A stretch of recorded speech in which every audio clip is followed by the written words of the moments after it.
Hello, my dear friends. I am Dr. Swastika Visatpathy, a postgraduate resident in pediatrics working at SCB Medical College, Cuttack. And I'm an alumni of this school, and it gives me immense pleasure to talk to all my dear juniors on the occasion of World Cancer Day. Now, cancer, the word itself, instills in us a sense of fear, a sense of negativity. It has been a taboo in our society since long. However, now the need of the hour is to increase awareness on this cancer term, on this dreaded term, and prepare ourselves to fight against it. Now, World Cancer Day, it was observed as a multi-year campaign over the last 3 years with the aim to reduce the cancer burden in the society, to reduce the global impact of cancer. And this year the theme is I am and I will, which means that whoever you are, whatever role you play in the society, big or small, you can make a difference and you can bring a lasting impact, and your commitment is called upon to decrease the cancer burden. So briefly, let us understand what is cancer actually. Our body, human body, is made up of millions and millions of small cells. Now these cells, they combine to make a tissue, the tissues make up organs, the organs make up organ systems, and when they all function in a very coordinated way, the human body functions. So now these cells, looking deep into these cells again, we have small molecules called genes. Related to cancer, we need to know about two genes. One is oncogene and another is a tumor suppressor gene. Now, what is an oncogene? An oncogene, as the term you can understand, it is something which causes cancer. And tumor suppressor gene is something which suppresses the tumor. Okay, so when an oncogene is overexpressed or oncogene is upregulated, it causes cancer. When a tumor suppressor gene is suppressed or it is downregulated, then also cancer occurs. So, now it is problematic that when these cells multiply to a certain extent and they are limited to their own environment, till then also it's okay. It becomes more problematic when they go haywire and they cross their home boundaries and go to other places. So in medical terms, we call this as metastasis. So now friends, when there are just a few miscreant cells, it is easy to control that. But once this metastasis thing has occurred, it becomes a headache for the doctors as well. What can we do as students, as aware citizens of the country? How can we help to prevent cancer? And are all cancers actually preventable? No, all cancers are not preventable. Cancer will occur despite many things, but some are preventable. And even though not preventable, if we detect these cancers at an early stage, we can treat it and cure it. Okay, so this is where comes the role of awareness about cancer itself. There is a proverb that we doctors follow: what the eyes cannot see, what the mind does not know. So if you do not know what symptoms or what signs in your body should make you seek medical help, then you can never help us in detecting cancer at an early stage. So let us discuss some of these signs and symptoms. Any patch, red or white in the mouth, which may or may not cause pain, may be an indication for cancer. A lump or mass palpable in any part of your body may be an indicator of tumor, whether benign or malignant, that let the doctor decide. Unexplained bleeding from any site, a small mole in your body that may be increasing in size, excessive coughing associated with blood in your cough or sputum, hoarseness of voice, difficulty in swallowing, change in bladder or bowel habit, excessive weight loss over a short period of time, or loss of interest in eating, loss of interest in surroundings that we call as apathy, or convulsions or fits. These are the signs or symptoms which should make you take medical help.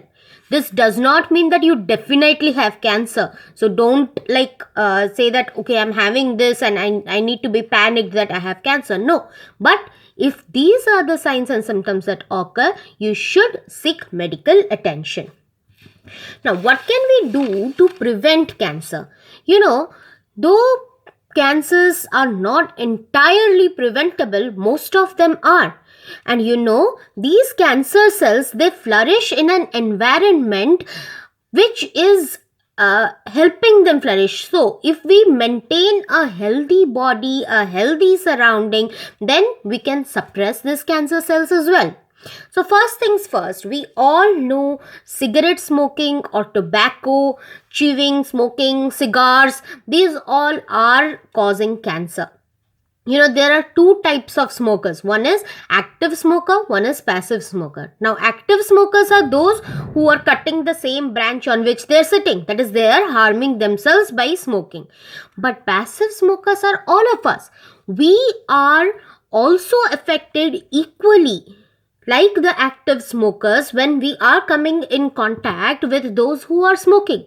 That is why you should never encourage anyone who is smoking in a public place and you are being exposed to that smoke.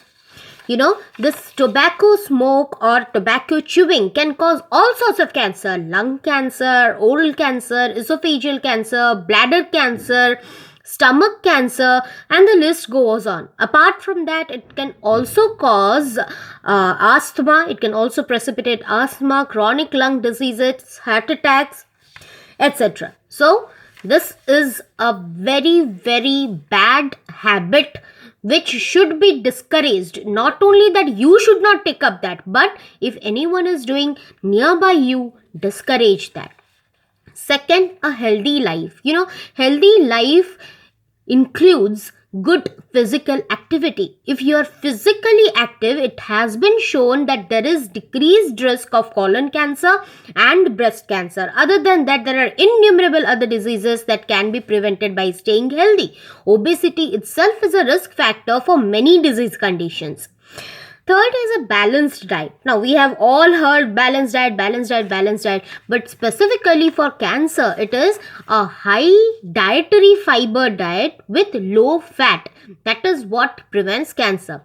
Other than that, there are studies that are going on to establish the role of vitamins as an anti-cancer, but till now, there is not much conclusion. Still, vitamins are always good for your health. Then next is sun avoidance. Now, we cannot avoid sun, but what is harmful in sun rays is the ultraviolet rays. Skin cancers are induced when we are exposed to this harmful ultraviolet rays, radiations that is present in the sun ray. How can we prevent? Simple, by wearing protective clothing, by using sunscreens when we go out, or avoid the direct sunlight that causes sunburns. Radiation exposure. Radiation exposure is well known to cause cancer. So we should avoid any radiation sources. And nowadays there is an increasing concern amongst people that say use of mobile phones or gadgets can cause cancer. Yes, the study is going on this. There has been no conclusive evidence, but recently US FDA has suggested that we should use cell phones for short conversations, short period of time, and if we are using, we can also use hands-free, that is, use a wire connection headphone, so that you will keep distance between the phone and your head. So that is one suggestion. Definitely it has not been proven, but there is no harm in doing this. Other than that, there are certain viruses which cause cancer. One of them is the human papilloma virus, which causes oropharyngeal cancer, skin cancer, as well as cervical cancer. Now, there is one of the greatest achievements of medical science is development of human papilloma virus vaccine, which can 100%, in 100% cases it can prevent, up to 100% cases it can prevent cervical cancer. And this vaccine is now being given in India as well for age group between 9 to 14 years 3 doses, and more than 14 years for 9 to 14 years 2 doses, and more than 14 years 3 doses. So adolescent girls can take human papilloma virus vaccine, and this is one vaccine which can prevent cancer with an efficacy up to 100%. Now that we know cancer has been, we can prevent cancer, there are certain myths that are associated with cancer which we need to address. The first one being cancer means death. No, cancer does not mean death. As I already told, some cancers are preventable. Plus, if we detect cancer at an early stage, the survival of these cancer patients is increasing dramatically. So, we must all join hands to help us reduce the death rates that is caused by cancer. Second is cancer is contagious. Cancer is caused by bad karma. Stop making cancer a taboo. A cancer patient is a fighter, and we all must support morally, financially, emotionally to these patients. They need our help. Stop making it a taboo. Cancer is not contagious, and it is definitely not caused by bad karma. It's just a few cells that go haywire. And lastly, cancer is 100% hereditary. Cancer is not 100% hereditary. It's not necessary that someone in your family has cancer means you will have cancer. The risk is there, but cancer can also occur as sporadic mutations down the line, even if none of your parents or anyone in your family has had this cancer. Now that medical science has made a lot of advancement in treatment of cancers, including surgical excision, chemotherapy, radiotherapy, radiofrequency ablation, and the list goes on, so on and so forth. And you will know more about it when you people become future oncologists or hematologists, hemato-oncologists, or cancer researchers. The scope in this field is endless. Cancer did start the fight, but we will all end it. So let us join hands together and make the essence of World Cancer Day, for which this was started, a fruitful one. Thank you. Hari Om.